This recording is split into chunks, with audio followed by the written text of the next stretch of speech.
Hello everyone, एक बार फिर से आप सभी का आपके अपने इस यूट्यूब चैनल पर स्वागत करता हूं। तो दोस्तों, यहाँ पे सातवां वेतन आयोग सिफारिशें देगा सितंबर तक, और फिर आगे दिया है कि 3 से 4 गुना हो सकती है वेतन वृद्धि। तो यहाँ पे जो सातवां वेतन आयोग है वो अब अंतिम चरण में चल रहा है।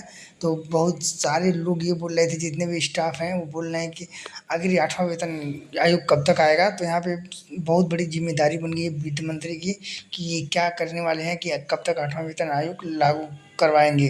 तो यहाँ पे साफ साफ लिखा है कि 7वां वेतन आयोग अंतिम चरण में वित्त मंत्री के लिए चुनौतीपूर्ण कार्य होगा वेतन आयोग लागू करना।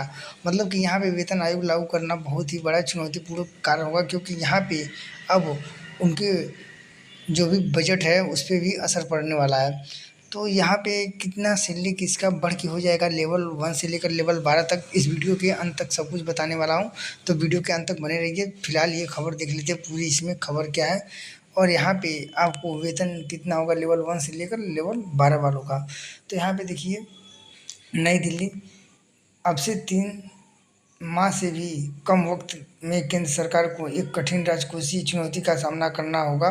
भले ही यह संकट पूरी तरह पैदा किया हुआ न हो, लेकिन राष्ट्रीय जनतांत्रिक गठबंधन राजग सरकार खुद को इस दोष से बधा नहीं सकती कि उसने इसके दुष्प्रभाव से निपटने के लिए सही वक्त पर कदम नहीं उठाए। हम बात कर रहे हैं कि 7वें वेतन आयोग और उसकी अनुशंसाओं के क्रियान्वयन की। संयुक्त प्रगतिशील गठबंधन सरकार ने अपने दूसरे कार्यकाल के उत्तरार्ध में एक खास नीतिगत पहल करते हुए 28 फरवरी 2014 को 7वें वेतन आयोग का गठन किया, ताकि केंद्र सरकार के अधीन काम करने वाले सभी विभागों के कर्मचारियों के वेतन भत्तों की समीक्षा की जा सके। इसमें अखिल भारतीय स्तर की विभिन्न सेवाएं तथा केंद्रीय शासित प्रदेश में काम करने वाले कर्मचारी संसद के अधिनियम के तहत गठित नियामकीय संस्थान, रिजर्व बैंक को छोड़कर, और सर्वोच्च न्यायालय सभी शामिल थे। न्यायमूर्ति अशोक कुमार माथुर की अध्यक्षता वाले आयोग से रक्षा बलों के वेतन भत्तों के लिए एक समुचित ढांचा पेश करने को भी कहा गया था। आम चुनाव के इन पहले वेतन आयोग के गठन को लेकर शुरू हुई बहस में एक अहम पहलू की अनदेखी कर दी गई। यह पहलू यह था कि उस आयोग को रिपोर्ट पेश करने के लिए आदेश के 3 दिन से 18 माह का समय दिया। दूसरे शब्दों में कहें तो इन अनुशंसाओं को 31 अगस्त 2015 से पहले सार्वजनिक होना है। हाँ, अगर आयोग कुछ समय विस्तार मांग ले तो बात दूसरी है। अब तक आयोग अगस्त के आखिर तक अनुशंसाएं करने के लिए पूरी तरह तैयार दिख रहा है।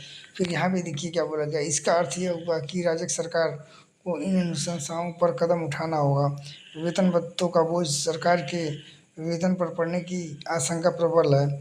ऐसे में वित्त मंत्री अरुण जेटली को पिछले वेतन आयोग से निपटने के लिए सरकार के प्रयासों से 3 सबक याद करने चाहिए। पहला, कर्मचारियों के वेतन भत्ते बढ़ाने के अलावा अतीत के अधिकांश आयोगों ने सरकार में कर्मचारियों की संख्या को टारगेट करने की बात कही। अतीत में सभी केंद्र सरकारों ने वेतन भत्तों के मोर्चे पर तो संशोधन स्वीकार कर लिए, लेकिन कर्मचारियों की संख्या कम करने की अनुशंसा की अनदेखी कर दी गई। उम्मीद की जा रही है कि 7वां वेतन आयोग भी सरकार के कर्मचारियों की संख्या में कुछ कटौती करने की अनुशंसा करेगा। फिर कह रहा है कि अरुण जेटली को भी उच्च वेतन भत्तों को नौकरशाह के का आकार में कमी के साथ सशर्त सशर्त स्वीकार्य बनाने का प्रयास करना चाहिए।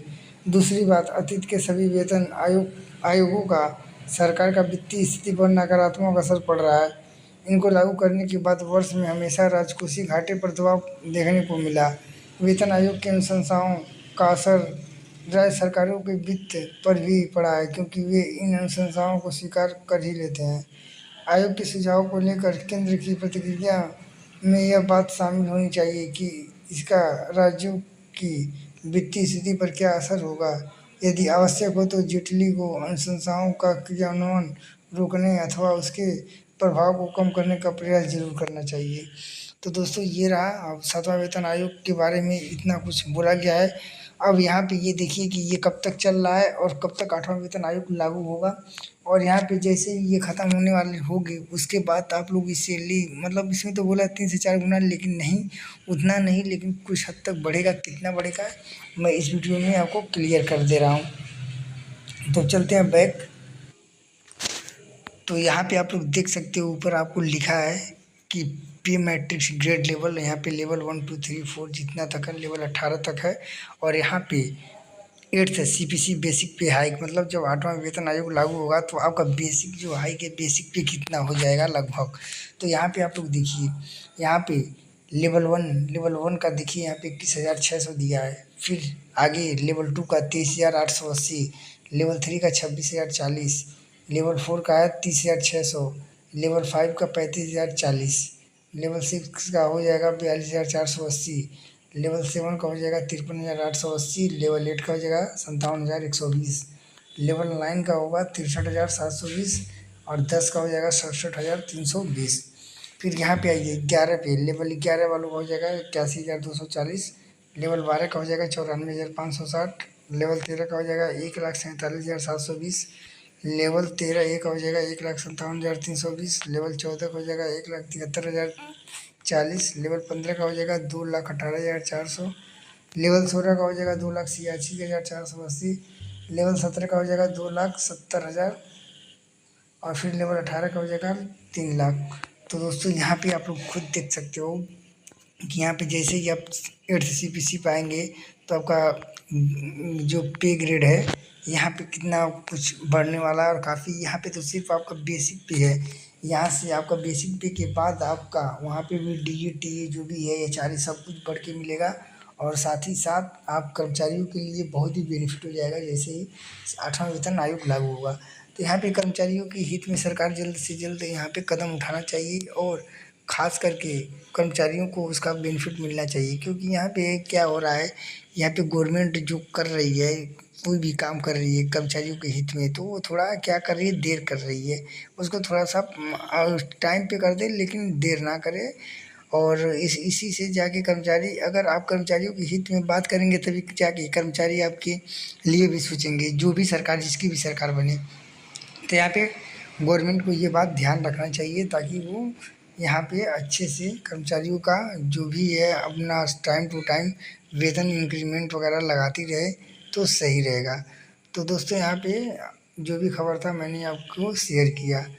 तो यहाँ पे आपको 8वें वेतन आयोग में बहुत कुछ फ़ायदा मिलने वाला है आगे चल के। तो वीडियो को ज़्यादा से ज़्यादा शेयर करें और जो भी हैं आपके कर्मचारी सरकारी जो रेलवे में हो चाहे किसी भी डिपार्टमेंट में हो, सेंट्रल में हो, उनके पास ये वीडियो ज़रूर आप लोग पहुँचाएँ। तो मिलते हैं नेक्स्ट वीडियो में। ऐसे वीडियो के लिए हमारे चैनल से जुड़ जाइए। धन्यवाद।